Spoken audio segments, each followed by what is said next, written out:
Halo semuanya.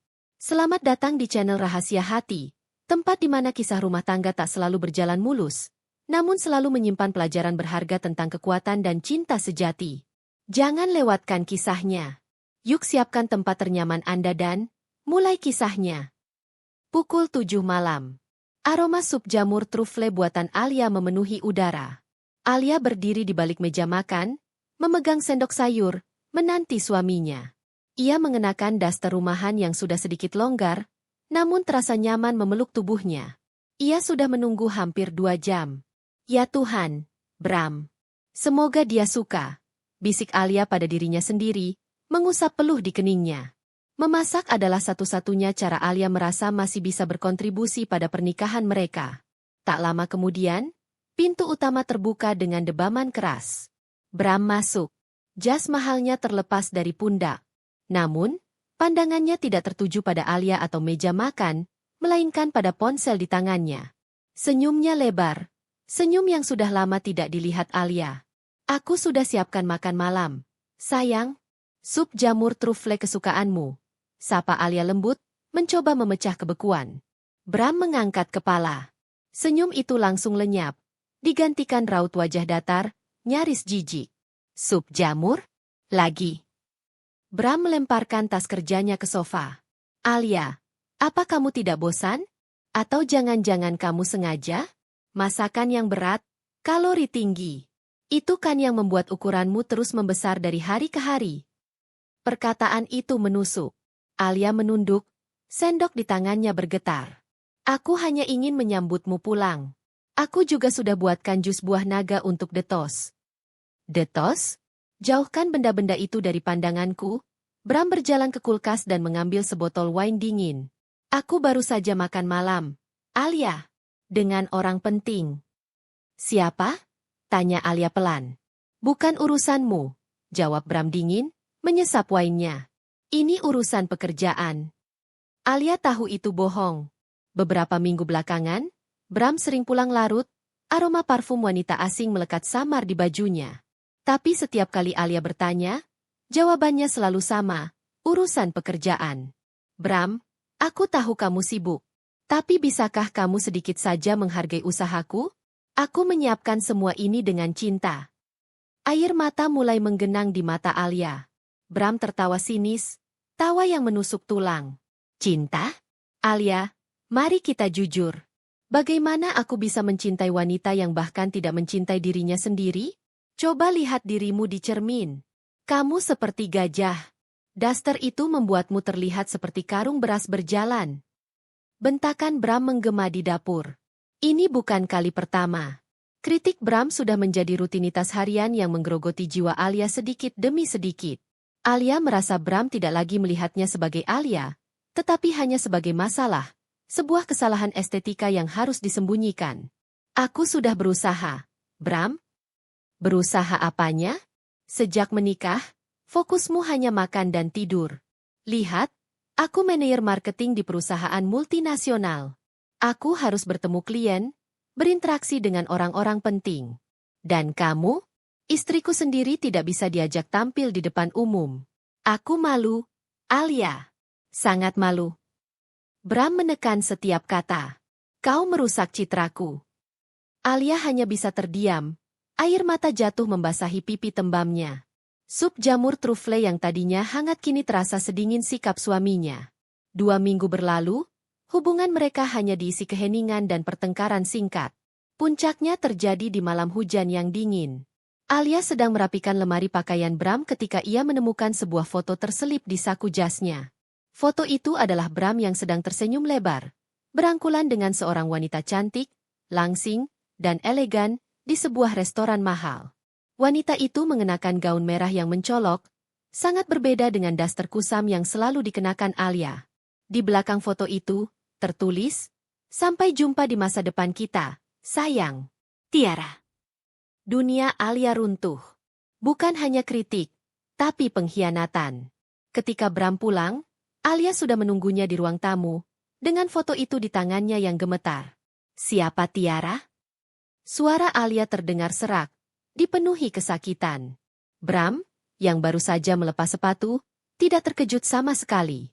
Ekspresinya kali ini bukan lagi marah, tetapi final, tanpa ampun. Kau sudah tahu, untuk apa bertanya? Bram berjalan ke sofa, duduk dengan santai, seolah membicarakan cuaca. Dia adalah jawabannya. Jawabanku? Jawabanku untuk apa? Bram? Untuk apa yang kurang dariku? Alia menangis histeris. Aku istrimu. Aku selalu menunggumu, melayanimu. Bram meletakkan kedua siku di lututnya dan menatap Alia lurus-lurus. Tatapan itu adalah yang paling menyakitkan, penuh rasa superioritas. Kamu tahu apa yang kurang darimu, Alia? Semuanya? Bram berkata, nadanya tenang namun mematikan. Tiara tidak perlu kurus. Dia memang sudah kurus. Tiara tidak perlu berusaha tampil cantik. Dia memang sudah cantik. Dia sepadan denganku. Dia mewakili statusku. Dia adalah citra yang ingin kulihat di sampingku, bukan dirimu yang menyedihkan ini. Alia ambruk ke lantai. Lututnya tak sanggup lagi menahan berat tubuh dan beban hatinya. Kita selesaikan ini, Alia. Bram berdiri. Aku menuntut perceraian. Suratnya akan dikirim pengacaraku besok pagi. Dan jangan pernah berpikir menuntut harta apapun. Karena aku akan pastikan kamu tidak mendapatkan sepeser pun. Kau terlalu malas untuk mendapatkan hak itu. Bram berbalik, mengambil kunci mobil, dan berjalan keluar. Sebelum menutup pintu, dia menoleh untuk terakhir kalinya pada Alia yang terisak di lantai. Dan satu lagi, katanya, suaranya mengeras, tolong, jangan pernah muncul lagi di depan mataku dengan penampilan seperti ini. Aku benar-benar muak. Pintu tertutup. Suara mobil Bram menjauh. Alia terbaring di lantai marmer yang dingin, sendirian, di tengah puing-puing pernikahan yang baru saja dihancurkan oleh pria yang paling ia cintai. Hari-hari setelah perceraian adalah neraka bagi Alia. Tanpa perlawanan, Alia menandatangani semua dokumen. Dia meninggalkan rumah mewah itu hanya dengan beberapa koper pakaian dan hati yang remuk. Ia kini tinggal di rumah sederhana ibunya, Ratna, di pinggiran kota. Ratna adalah wanita paruh baya yang tegar. Ia menyambut putrinya dengan pelukan tanpa banyak bertanya.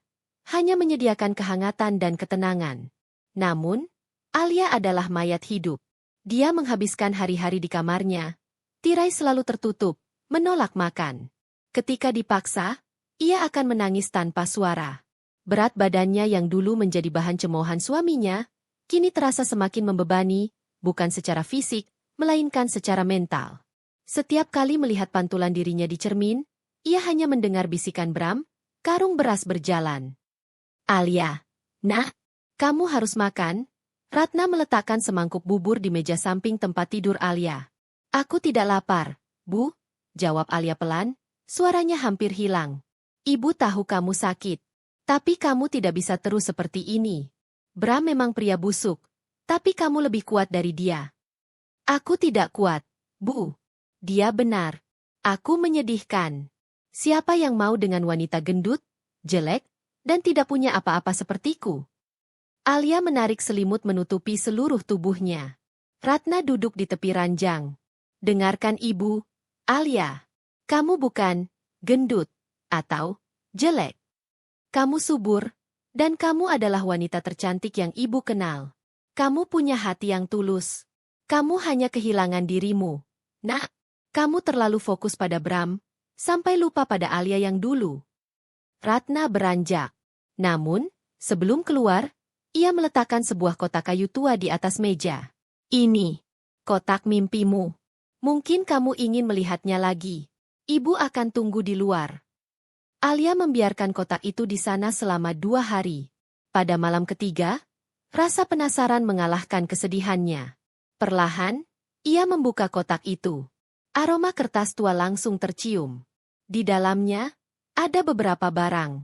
Sebuah jurnal bersampul biru, jurnal bisnis Alia, yang penuh dengan coretan tangan tentang konsep butik e-commerce yang menjual pakaian yang unik dan berkelas. Foto lama Alia muda, saat ia masih kuliah, langsing, penuh senyum, dan memegang piala penghargaan sebagai mahasiswa teladan. Sebuah kartu nama dari seminar bisnis yang pernah ia hadiri, dengan tulisan pena, Alia, ingat, jaringan adalah segalanya.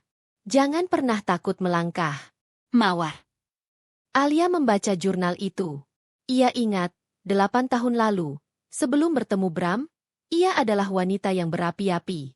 Ia ingin menjadi pengusaha sukses, mandiri, dan inspiratif. Ia ingin membuktikan bahwa wanita bisa meraih segalanya. Namun, setelah menikah, Bram meyakinkannya bahwa tugasnya hanyalah menjadi ibu rumah tangga yang cantik, walaupun ia terus menghinanya dan mengurus rumah. Perlahan, mimpi-mimpi itu tertimbun di bawah tumpukan piring kotor dan rasa insecurity. Alia menatap foto dirinya yang lama. Matanya bersinar, penuh ambisi. Ia kemudian menatap pantulan dirinya yang sekarang di cermin lemari. Wajah bengkak karena tangisan, rambut acak-acakan, tubuh terbungkus daster kedukaan. Tiba-tiba, kemarahan yang tertahan selama ini meledak. Itu bukan kemarahan pada Bram, tapi kemarahan pada dirinya sendiri karena membiarkan seorang pria mendefinisikan nilainya. Coba lihat dirimu di cermin. Kamu seperti gajah. Kata-kata Bram kembali menghantam benaknya. Alia meremas jurnal itu sebentar, kemudian menarik napas dalam-dalam. Cukup, Alia. Cukup, bisiknya, suaranya sedikit lebih kuat dari sebelumnya. Dia berdiri, berjalan ke jendela, dan membuka tirai lebar-lebar. Cahaya bulan masuk, menerangi kamar. Dia menuntut perceraian karena aku gendut. Dia mencampakkanku karena aku tidak sepadan dengan statusnya. Air mata kembali menetes, tetapi kali ini, itu bukan air mata kesedihan, melainkan air mata tekad. Alia berjalan ke kamar mandi, menyalakan keran air dingin, dan membasuh wajahnya. Ia menatap pantulan dirinya di cermin, memaksakan diri melihat lebih dalam dari sekadar lapisan lemak. Aku akan berubah. Bukan untuk kembali padanya. Bukan untuk memohon ampunannya. Kata Alia, nadanya bergetar tetapi penuh janji. Aku akan berubah untuk diriku sendiri. Aku akan menjadi wanita yang dulu ingin ku capai. Dia mengingat kata-kata Bram, tolong, jangan pernah muncul lagi di depan mataku dengan penampilan seperti ini. Aku benar-benar muak. Alia tersenyum dingin. Senyum pertama yang muncul di wajahnya sejak perceraian. Baik, Bram. Aku tidak akan muncul lagi di depan matamu sebagai Alia yang menyedihkan. Tapi aku akan muncul sebagai wanita yang paling kau sesali seumur hidupmu. Pagi itu, Alia keluar dari kamar. Ibunya melihatnya, terkejut. Alia sudah mandi, berpakaian rapi, walaupun pakaian lamanya, dan rambutnya disisir. Ibu, katanya, tolong bantu aku. Aku mau pergi ke gym. Dan aku mau mencari buku-buku bisnis. Aku akan mulai dari nol. Ratna tersenyum, matanya berkaca-kaca. Ia tahu, kupu-kupu itu baru saja mulai mengepakkan sayapnya. Alia telah menemukan motivasinya. Dan itu adalah sakit hati yang tak terhingga yang diberikan oleh mantan suaminya. Alia memulai perjalanannya dengan sebuah rencana 2 cabang. Transformasi raga dan transformasi akal. Transformasi raga. Gym adalah medan perang pertama Alia. Di hari pertama, ia hanya sanggup melakukan treadmill selama 10 menit. Jantungnya berdebar kencang, lututnya sakit, dan rasa malu karena menjadi orang paling besar di ruangan itu hampir membuatnya menyerah. Bu, aku tidak sanggup, keluh Alia suatu sore, terengah-engah sepulang dari gym. Ratna, yang menjadi supir dan cheerleader pribadinya, hanya menatapnya tegas. Kamu tidak harus lari, Alia. Cukup berjalan. Tapi jangan pernah berhenti. Ingat, setiap tetes keringat itu adalah air mata yang kau ubah menjadi kekuatan. Ingat kata-kata Bram. Kata-kata itu bagai cambuk. Alia mengingat tatapan meremehkan Bram. Ia membayangkan setiap beban yang ia angkat di gym adalah beban emosional yang dilemparkan Bram padanya. Seiring waktu, 10 menit menjadi 30 menit. Jalan cepat berubah menjadi lari ringan. Selain gym, Alia menerapkan diet ketat. Ratna membantunya menyiapkan makanan sehat.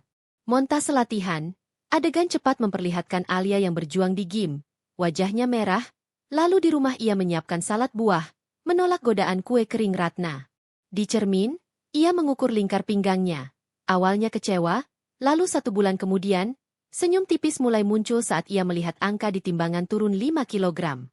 Dalam 3 bulan, ia kehilangan 15 kilogram. Wajahnya terlihat lebih tirus, dan sinar di matanya kembali. Transformasi akal. Setelah sesi fisik yang melelahkan, Alia duduk di depan laptop. Ia mendaftarkan diri pada kursus online intensif tentang e-commerce dan digital marketing. Uang yang ia gunakan adalah sisa tabungannya, yang harus ia kelola sehemat mungkin. Dunia bisnis terasa asing.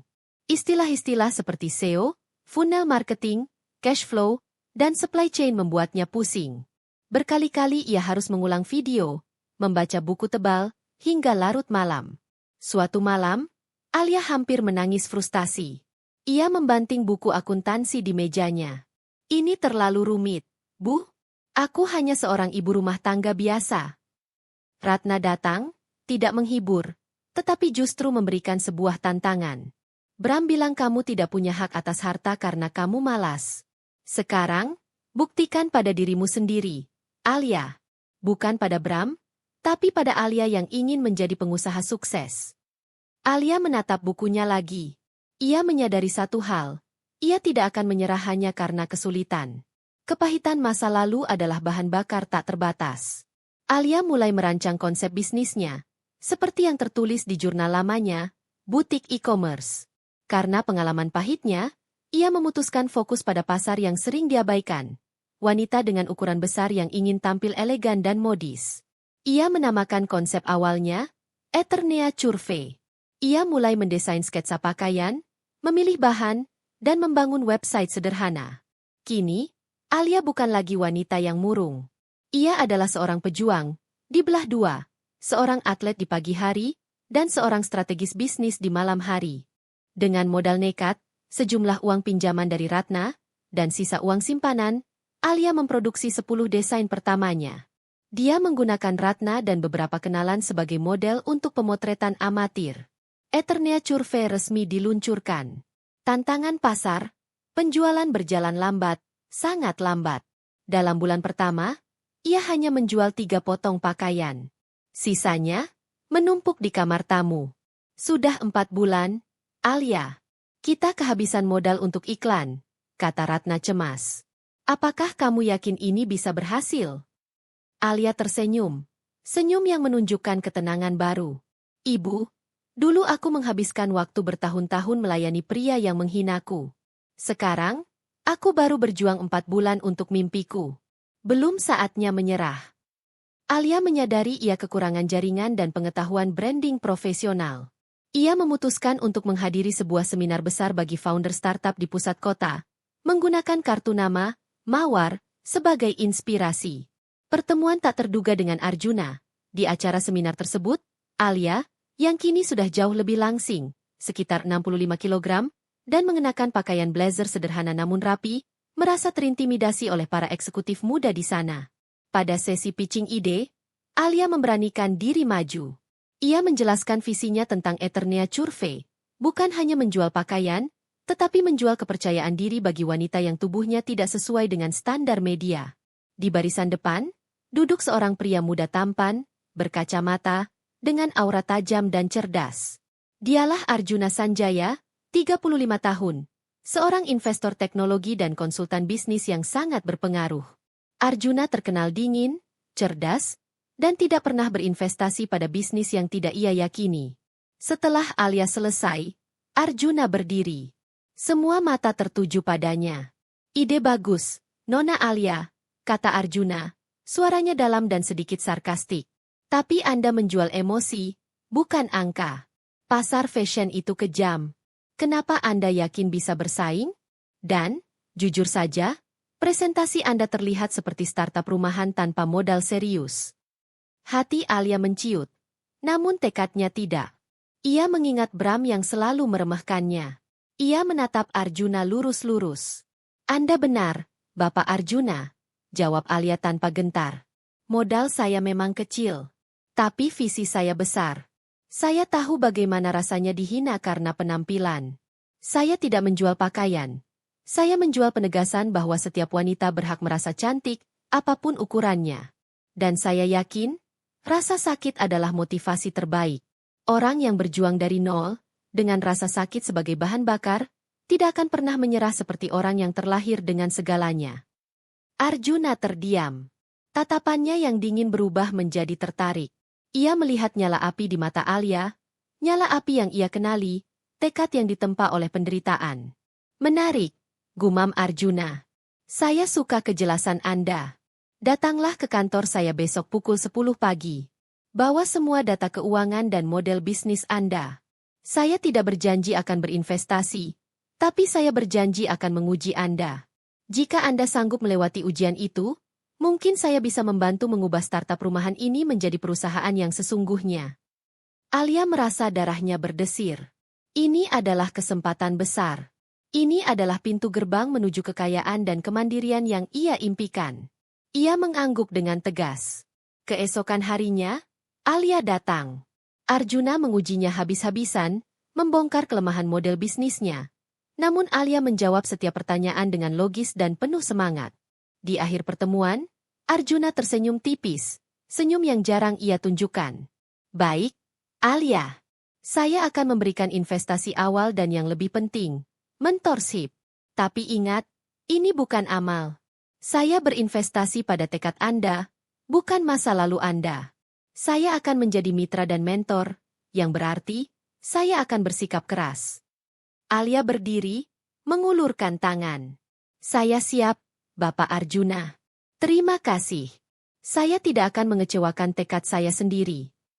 Alia melangkah keluar dari gedung mewah Arjuna, tahu bahwa ia baru saja mendapatkan sekutu terkuatnya dan fondasi awal kekayaan yang akan membawanya ke level yang jauh melampaui mimpi dangkal Bram. Lampu spotlight menyorot karangan bunga raksasa yang bertuliskan, "Selamat atas 5 tahun Eternia Curve, Leading Fashion and Empowerment." 5 tahun. Waktu yang mengubah Alia menjadi sosok yang nyaris tak terbayangkan oleh dirinya yang dulu. Transformasi fisik dan aura, Alia, 37 tahun, kini berdiri di hadapan jendela kantornya. Berat badannya stabil di angka ideal. Ia mengenakan setelan celana tailored berwarna gading yang jatuh sempurna di tubuhnya yang ramping. Rambutnya dipotong bergaya lob yang elegan, dan riasannya minimalis namun berkelas. Bukan hanya fisik, aura Alia yang paling berubah. Matanya tidak lagi memancarkan ketakutan atau kesedihan, melainkan ketenangan, kecerdasan, dan kekuasaan. Dia adalah CEO Alia Danastri, salah satu fashion tech entrepreneur paling berpengaruh di Asia Tenggara. Kekuatan finansial, Eternia Curve tidak hanya sukses menjual pakaian plus size, tetapi telah berkembang menjadi platform empowerment digital yang didukung investasi besar, termasuk dari Arjuna Sanjaya. Alia tinggal di penthouse eksklusif, mengendarai mobil mewah, dan kekayaan bersihnya kini jauh melampaui standar, mapan, yang dulu diagungkan Bram. Kilas balik hubungan dengan Arjuna. Arjuna Sanjaya, kini 40 tahun, adalah presiden direktur dan mitra strategis Alia. Hubungan mereka murni profesional, meskipun dibumbui rasa saling menghormati dan perhatian yang mendalam. Arjuna selalu ada sebagai penyeimbang yang logis bagi semangat api Alia. Kamu tahu, Alia, kata Arjuna, masuk ke ruangan sambil menyerahkan secangkir teh panas. Aku masih ingat presentasi pertamamu. Aku tidak pernah menyangka. Startup rumahan yang menjual, emosi, itu sekarang bernilai jutaan dolar. Alia tersenyum. Senyum yang tulus. Itu semua berkat cambukan Anda, Arjuna. Dan satu lagi, berkat mantan suamiku. Oh, Bramantio? Arjuna mengangkat alis. Aku dengar dia masih di kota ini. Marketing di perusahaan lamanya, tapi karirnya stagnan. Tidak seberuntung yang dia bayangkan dengan Tiara. Justru itu yang membuatku bersemangat, jawab Alia, menatap Cakrawala Jakarta. Hari ini, aku kesini bukan hanya untuk merayakan. Kita akan menghadiri gala entrepreneur malam ini. Tujuanku bukan hanya menerima penghargaan, tetapi juga menyelesaikan akuisisi kita atas perusahaan tekstil kecil yang bangkrut itu. Arjuna melihat file yang dipegang Alia. PT Surya Mandiri. Perusahaan itu memang sudah di ujung tanduk. Aku sudah siapkan segalanya. Bagus. Alia mengangguk. Ini saatnya kembali. Bukan untuk mengenang masa lalu, tapi untuk menunjukkan bahwa kupu-kupu yang dulu dianggap ulat menjijikan kini terbang sangat tinggi, dan sayapnya terbuat dari berlian. Lampu kristal berkilauan. Ratusan tamu berbusana tuxedo dan gaun mahal berbaur, menciptakan pemandangan kekayaan dan kekuasaan. Alia berjalan masuk, ditemani Arjuna. Ia mengenakan gaun malam hitam yang anggun, tanpa lengan, menonjolkan garis leher dan bahunya yang tegas. Rambutnya disanggul tinggi, menampakkan kalung berlian yang mencolok. Semua mata tertuju padanya. Gumaman kekaguman terdengar di seluruh ruangan. Momen kejutan. Di sudut ruangan, dekat bar, Bram berdiri. Usianya kini 40 tahun. Ia masih tampan, tapi ada kerutan frustrasi di wajahnya. Ia hanya mengenakan jas standar dan sedang mencoba menarik perhatian seorang manajer bank. Bram merasa karirnya tersendat sejak perceraian, dan hubungan dengan Tiara kandas karena Bram tidak bisa memenuhi gaya hidup mewah Tiara. Bram menoleh ke arah keramaian karena mendengar bisikan heboh. Itu CEO Alia Danastri. Gila, dia cantik sekali. Benar-benar transformasinya luar biasa. Bram mengikuti arah pandangan orang-orang. Jantungnya serasa berhenti berdetak. Dia melihat wanita itu. Wanita dengan postur tubuh model, kulit bercahaya, dan ekspresi wajah yang penuh percaya diri. Wanita yang membuat seluruh ruangan seolah bergetar. Alia! Bisikan itu hanya terdengar di benak Bram. Tidak mungkin. Alia yang ia kenal adalah wanita bertubuh besar, berbalut das terlusuh, mata sembab karena menangis. Wanita di depannya ini adalah definisi dari kesempurnaan dan kesuksesan yang selalu ia impikan. Bram menyipitkan mata, mengamati siluet di samping Arjuna. Ya, itu adalah Alia. Raut wajahnya, lengkungan bibirnya, dan tatapan dinginnya. Dia benar-benar Alia, tetapi dalam versi yang 1000 kali lebih sempurna. Rasa kaget Bram segera bercampur dengan penyesalan yang menusuk. Penyesalan karena telah membuang permata yang kini berkilauan di tangan orang lain. Ia ingat kata-katanya, aku benar-benar muak. Kini, ia merasa mual. Mual karena kesadaran bahwa dia telah membuang jackpot demi ilusi. Konfrontasi awal, Alia dan Arjuna berjalan mendekati area Bram. Alia sengaja. Ia tahu Bram ada di sana. Alia, ada apa? Bisik Arjuna, melihat tatapan Alia yang menajam ke satu arah. Tidak ada. Hanya melihat sisa masa lalu. Jawab Alia, suaranya tenang. Alia berhenti tepat di depan Bram. Bram merasa seluruh tubuhnya lumpuh. Dia berusaha tersenyum. Senyum yang kaku dan palsu. Alia? Ini benar-benar kamu? Astag, kamu luar biasa. Bram mencoba menyentuh lengan Alia. Dengan cepat, Alia menarik diri, senyum dingin terukir di bibirnya. Bramantio. Sapa Alia. Nada suaranya profesional, nyaris tanpa emosi, seolah menyapa kenalan lama yang tidak penting. Lama tidak bertemu. Oh, perkenalkan, ini Arjuna Sanjaya, partner dan investor saya. Arjuna mengulurkan tangan pada Bram dengan senyum sopan. Bram berjabat tangan, merasa tangannya dingin dan berkeringat di hadapan kemewahan dua orang di depannya. Selamat atas transformasi Anda, Alia. Kamu? Wow, kamu benar-benar berbeda. Bram berusaha menyelamatkan diri. Aku senang kamu menemukan yang terbaik dari dirimu. Aku selalu percaya kamu punya potensi. Alia tertawa kecil, tawa yang tidak mencapai matanya. Potensi? Terima kasih atas pengakuan yang terlambat 5 tahun, Bram. Tapi sayangnya, potensi itu sudah saya wujudkan saat Anda tidak ada. Dan Anda benar. Alia memajukan tubuhnya sedikit, berbisik pelan, hanya untuk didengar Bram. Aku tidak akan pernah muncul lagi di depan matamu dengan penampilan yang menyedihkan.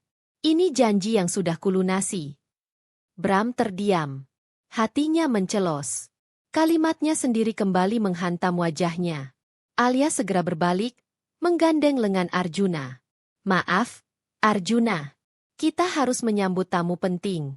Selamat malam, Bram. Semoga karirmu segera membaik.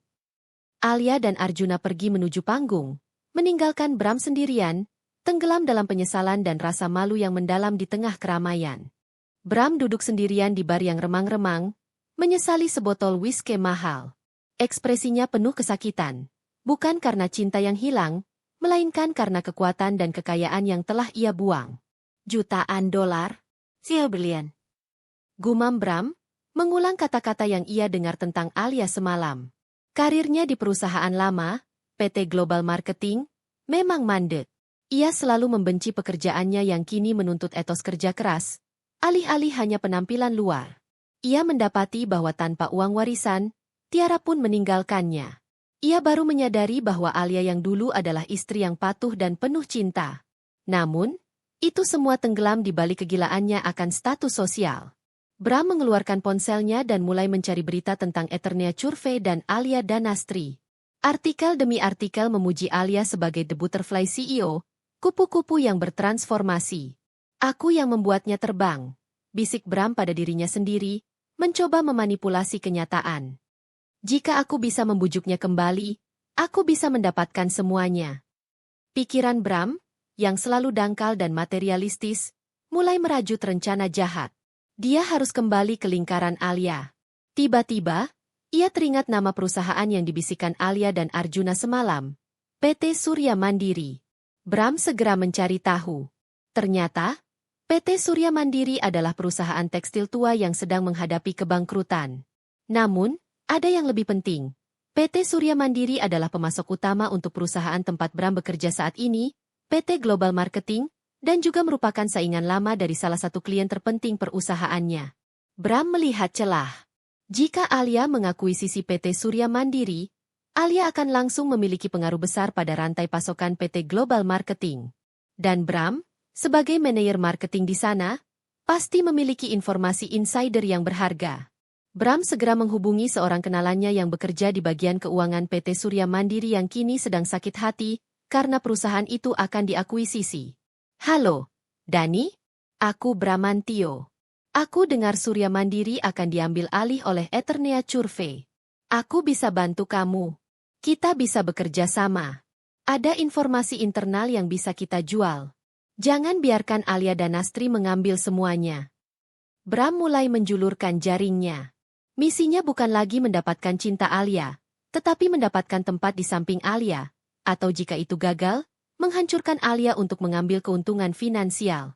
Keesokan paginya, Bram beraksi. Ia datang ke kantor Alia, sebuah gedung yang bahkan tidak pernah ia bayangkan akan dimasuki mantan istrinya.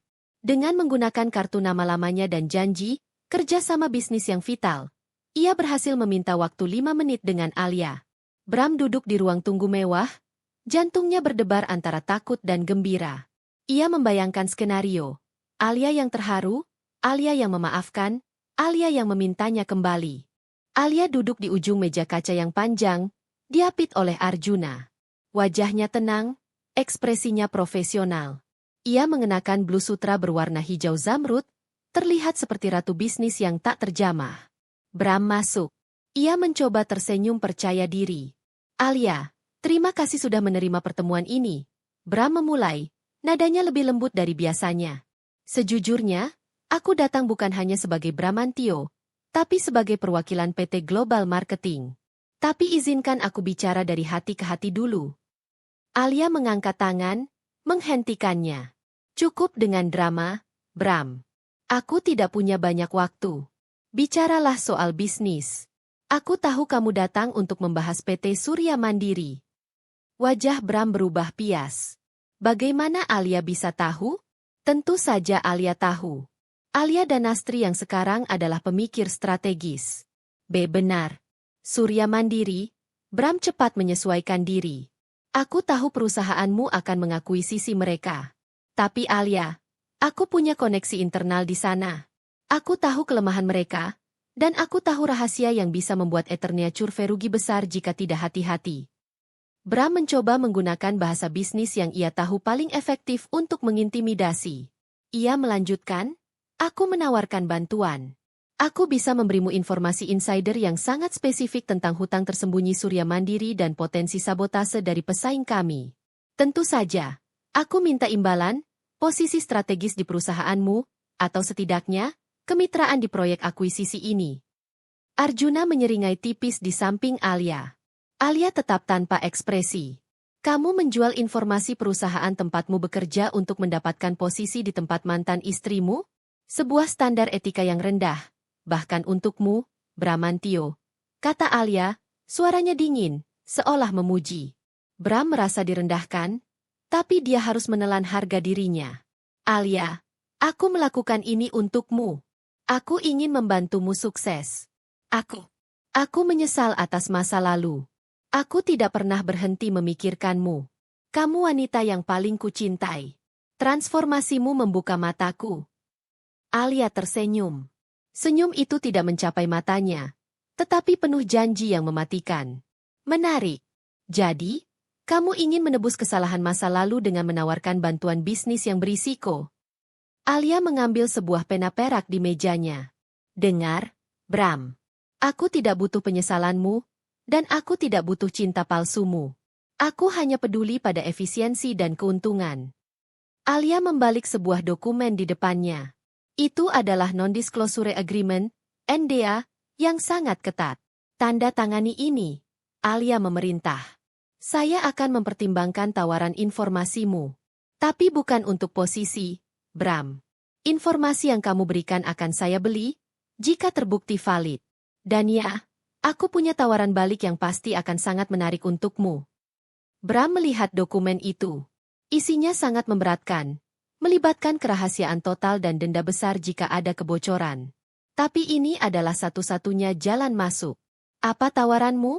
Tanya Bram, matanya dipenuhi nafsu kekayaan. Alia bersandar di kursinya, tatapannya menusuk ke jantung Bram.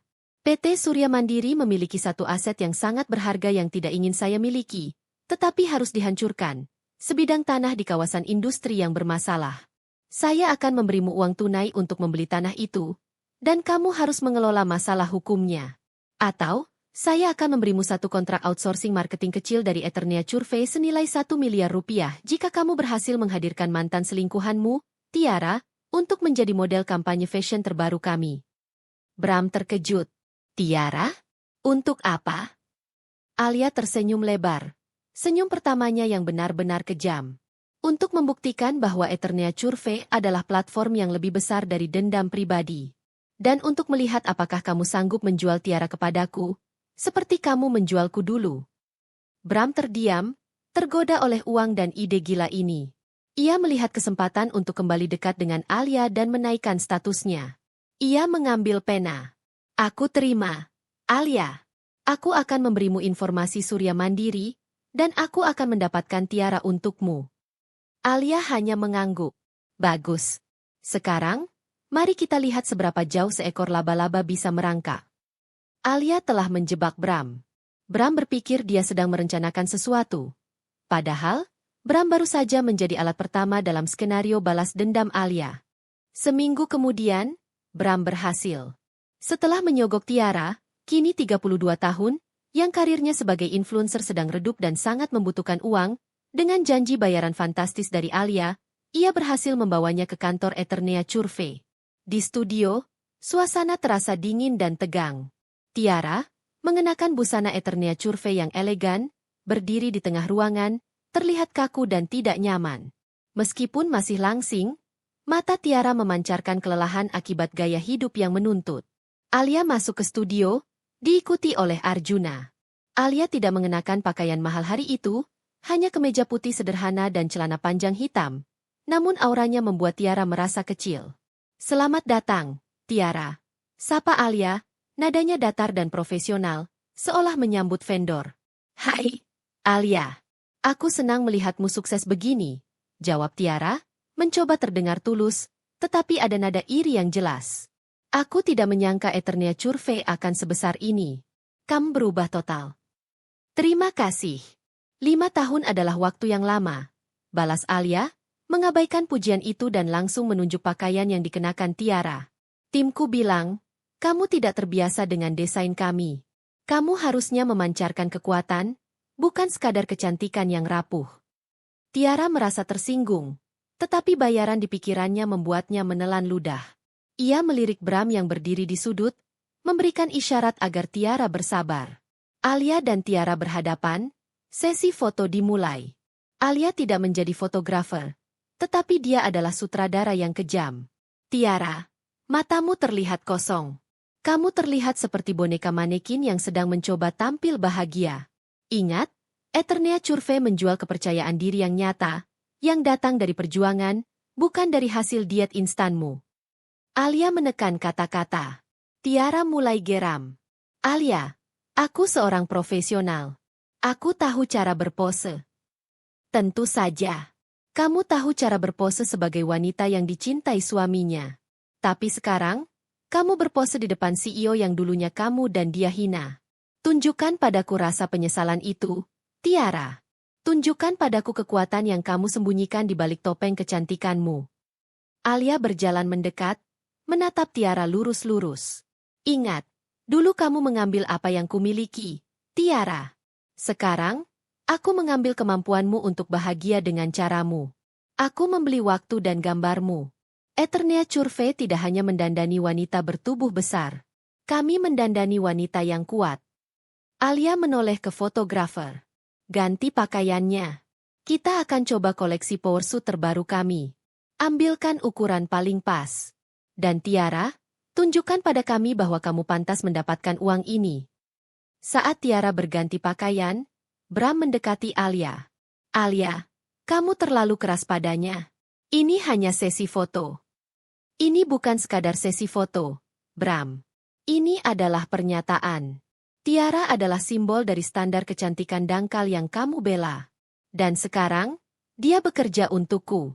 Dia menjual citranya kepada bisnis yang kamu ciptakan dengan kata-kata kasarmu. Alia tersenyum puas. Jangan khawatir. Setelah ini selesai, aku akan memenuhi janjiku tentang kontrak marketing kecil itu. Apakah kamu sudah siapkan informasi Surya Mandiri? Bram mengeluarkan flash drive kecil dari sakunya. Ini data keuangan tersembunyi. Mereka menyembunyikan hutang pajak. Jika kamu membelinya tanpa tahu ini, kamu bisa bangkrut. Alia mengambil flash drive itu dan menyerahkannya kepada Arjuna tanpa melihatnya. Periksa datanya, Arjuna. Jika benar, berikan kontrak outsourcing itu pada Bram. Perintah Alia. Ia kembali menatap Bram dengan tatapan penuh rencana. Arjuna telah memvalidasi data Bram. Informasi tentang hutang pajak tersembunyi di PT Surya Mandiri sangat akurat. Dia benar, Alia. Informasi ini sangat berharga. Jika kita tidak tahu, kita bisa kehilangan 30% dari investasi kita, kata Arjuna, nada suaranya serius. Dia bukan bodoh. Dia hanya terobsesi pada uang dan mudah diprediksi, jawab Alia, meminum kopinya dengan tenang. Bramantio berpikir dia berhasil menjalankan rencananya.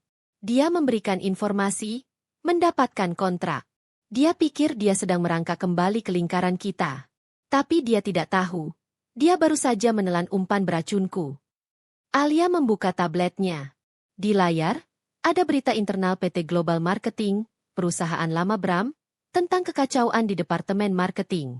Kontrak outsourcing 1 miliar itu memang kecil. Tapi itu adalah kontrak yang sengaja kuberikan agar Bram terlihat sangat penting di perusahaannya sendiri. Aku ingin dia merasa sombong. Aku ingin dia merasa dia lebih pintar dari atasannya. Jelas Alia. Arjuna tersenyum, menyadari rencana Alia. Kamu ingin dia mengacaukan global marketing dari dalam. Bukan hanya itu, Arjuna. Ingat, global marketing adalah saingan terbesar klien terbesar kita. Dan mereka memiliki proyek launching besar minggu depan. Alia menjelaskan, matanya bersinar licik. Alia menoleh ke Arjuna. Apakah kamu ingat kasus tanah PT Surya Mandiri yang aku sebutkan ke Bram? Arjuna mengangguk. Ya, tanah di kawasan industri yang bermasalah. Katanya, tanah itu subur tapi beracun. Tanah itu adalah kunci. Aku sengaja menawarinya opsi itu agar dia mengira itu adalah aset yang harus dihancurkan. Padahal, tanah itu adalah rahasia terbesar Eternia Curve. Alia tersenyum. Rencana besar Alia. 3 bulan lalu, Alia diam-diam membeli perusahaan teknologi lingkungan. Perusahaan ini sedang mengembangkan filter air canggih. Tanah Surya Mandiri yang dikatakan bermasalah, itu sebenarnya berada tepat di atas sumber air tanah yang murni dan luas, yang tersembunyi di bawah lapisan tanah beracun yang dangkal. Aku tidak mengakui sisi Surya Mandiri hanya untuk kainnya. Aku mengakui sisi sumber airnya. Alia berbisik penuh kemenangan. Dengan air murni itu, kita bisa membuat Eternia Curve menjadi perusahaan sustainable fashion pertama yang tidak hanya beretika pada pekerja, tetapi juga pada lingkungan. Nilai perusahaan kita akan melambung tinggi, Arjuna. Brilian, Alia. Arjuna tersenyum kagum. Jadi, kamu memberikan Bram 2 pilihan, uang kecil dan potensi outsourcing yang akan membuat dia sombong, atau tanah beracun Itu. Benar. Alia mengangguk. Bram telah memilih. Dia sudah menandatangani NDA dan menerima kontrak outsourcing. Dia pikir dia menang. Tapi sebentar lagi, kontrak itu akan memaksa dia untuk fokus pada proyek kecil kita. Saat global marketing sangat membutuhkannya untuk proyek besar mereka. Aku telah memberinya alat untuk menghancurkan karirnya sendiri. Alia berdiri, berjalan ke jendela, dan menatap ke bawah. Ia melihat Bram baru saja meninggalkan gedung dengan senyum pongah. Biarkan laba-laba itu merangkak. Dia tidak tahu, dia sedang merangkak tepat di atas sarang kupu-kupu yang siap menelannya utuh. Balas dendam terbaik bukanlah kekerasan, tetapi kekuasaan, tutup Alia. Tepat di hari peluncuran mega campaign PT Global Marketing, bencana itu terjadi. Bram, yang merasa pekerjaan outsourcing dari Eternia Curve adalah tiket emasnya, mengabaikan audit akhir global marketing yang seharusnya ia pimpin. Fokusnya teralihkan pada bagaimana ia akan menghabiskan uang 1 miliar itu. Akibatnya, kampanye iklan senilai triliunan rupiah itu diluncurkan dengan kesalahan data statistik yang fatal. Data yang sudah kedaluarsa dan membuat produk utama mereka terlihat tidak efektif. Kesalahan itu segera viral dan menjadi bahan cemoohan di media sosial. Di ruang rapat global marketing, Direktur Utama, Pak Surya, murka. Bramantio, di mana kamu saat audit terakhir? Kesalahan konyol ini merugikan kita miliaran. Ini mencoreng reputasi perusahaan, bentak Pak Surya. Bram, yang baru saja kembali dari pertemuan santai dengan vendor Eternia Curve, mencoba membela diri. Saya sedang mengurus deal vital, Pak. Saya mendapatkan kontrak outsourcing dari Eternia Curve. Itu bukti. Eternia Curve. Kamu menjual loyalti perusahaan ini demi kontrak 1 miliar dari bekas istrimu. Nilai global marketing turun 10% hari ini. Kontrak 1 miliar itu tidak berarti apa-apa dibandingkan kerugian ini. Pak Surya menunjuk papan tulis. Kamu dipecat, Bramantio. Hari ini juga. Keluarkan barang-barangmu. Dan jangan pernah injakan kakimu lagi di sini. Bram terhuyung.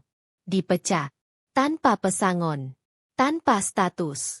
Pengumuman kupu-kupu. Saat Bram berjalan keluar dari gedung, membawa kotak berisi barang-barang kantornya, ia melihat layar raksasa di seberang jalan. Di sana, Alia berdiri di atas panggung di depan karangan bunga mewah, diapit Arjuna. Alia sedang berbicara dalam konferensi pers, dengan akuisisi PT Surya Mandiri, Eternia Curve dengan bangga mengumumkan proyek Aqua Eternia.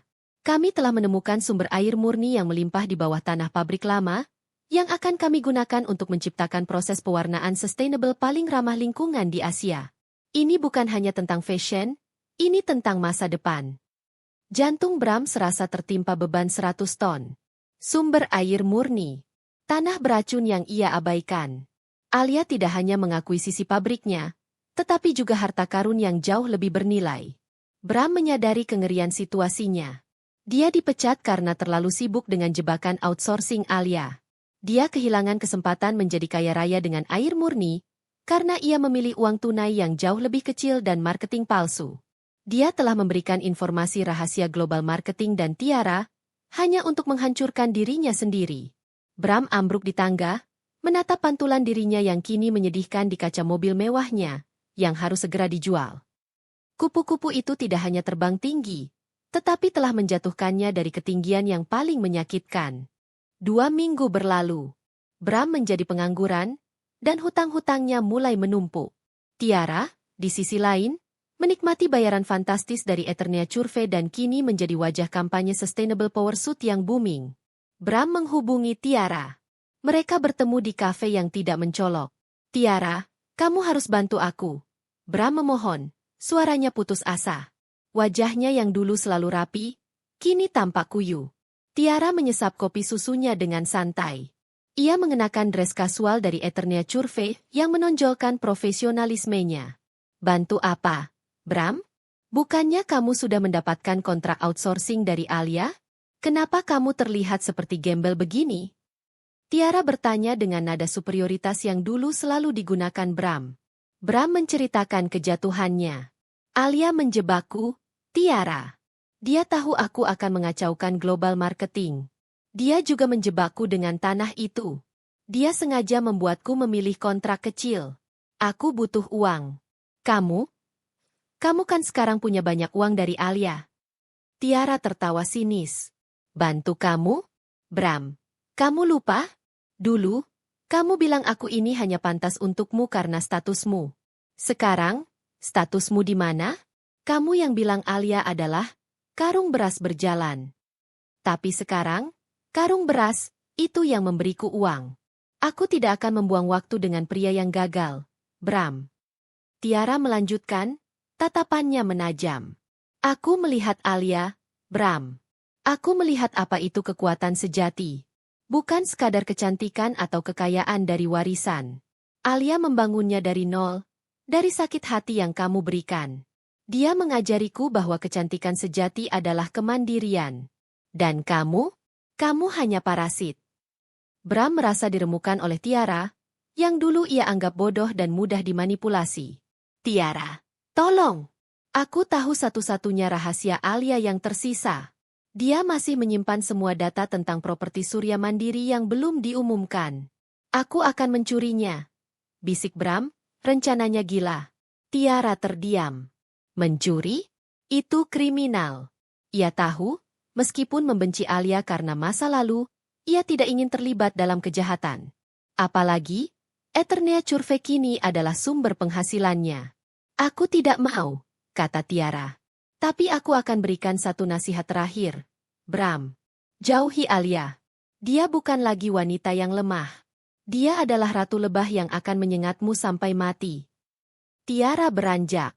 Namun, ia diam-diam mengambil ponselnya dan mengirim pesan singkat anonim ke nomor kontak Arjuna.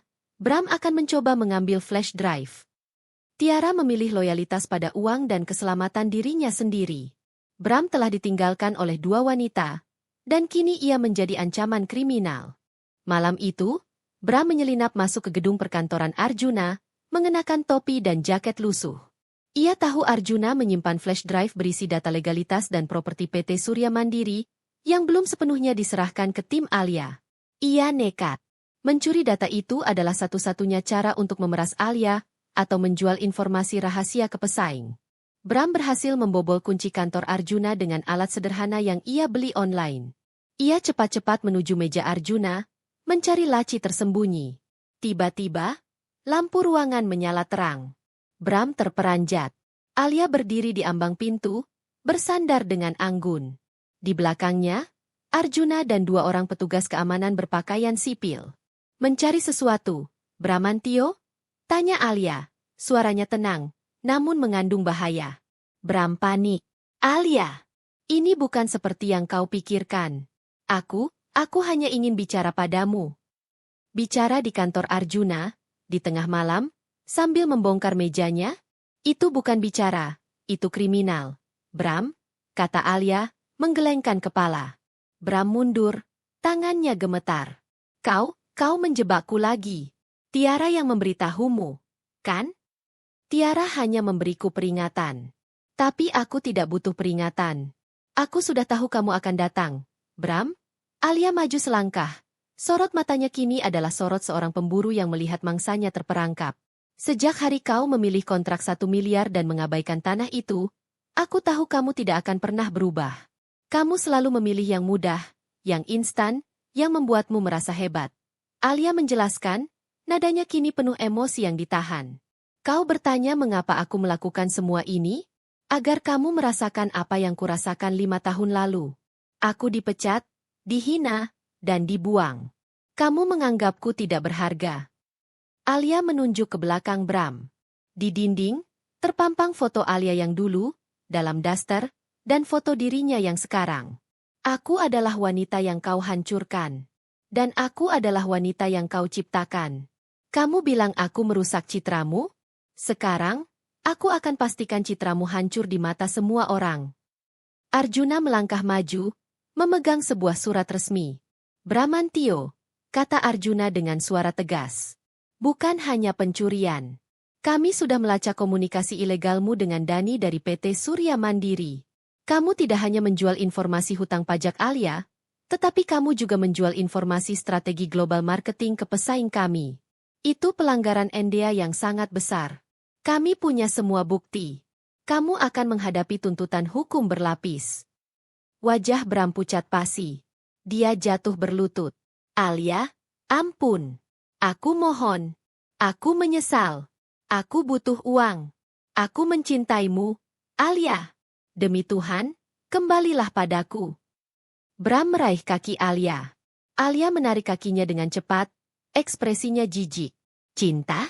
Kamu tidak pernah mencintaiku, Bram. Kamu mencintai apa yang bisa kuberikan padamu. Dan sekarang, yang bisa kuberikan hanyalah keadilan, kata Alia, suaranya final, tanpa celah.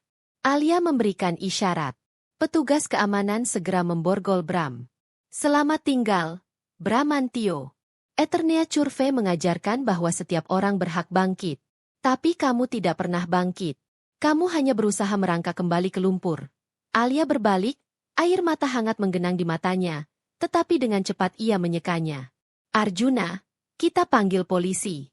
Biarkan dia menghadapi konsekuensi dari keserakahannya. Setahun kemudian, kisah Bramantio Satria menjadi berita utama yang memalukan. Penggelapan, pencurian, dan kegagalan karir yang spektakuler. Ia menghadapi tuntutan hukum, kehilangan semua asetnya, dan reputasinya hancur. Alia Danastri, di sisi lain, mencapai puncaknya. Proyek Aqua Eternea merevolusi industri fashion dan membuat Eternia Curve menjadi perusahaan triliunan rupiah. Alia berdiri di atas panggung di depan ribuan orang, memancarkan aura kekuasaan yang tenang. Ia tidak lagi memikirkan Bram. Dendam itu telah lunas, dan kini hanya menjadi kenangan pahit yang memberinya pelajaran termahal. Bagi saya, Alia memulai pidatonya, matanya menatap tajam. Transformasi sejati bukan hanya tentang ukuran pakaian, bukan tentang image, dan bukan tentang gelar. Transformasi sejati adalah ketika Anda mampu mengubah rasa sakit menjadi kekuatan yang tak terbatas.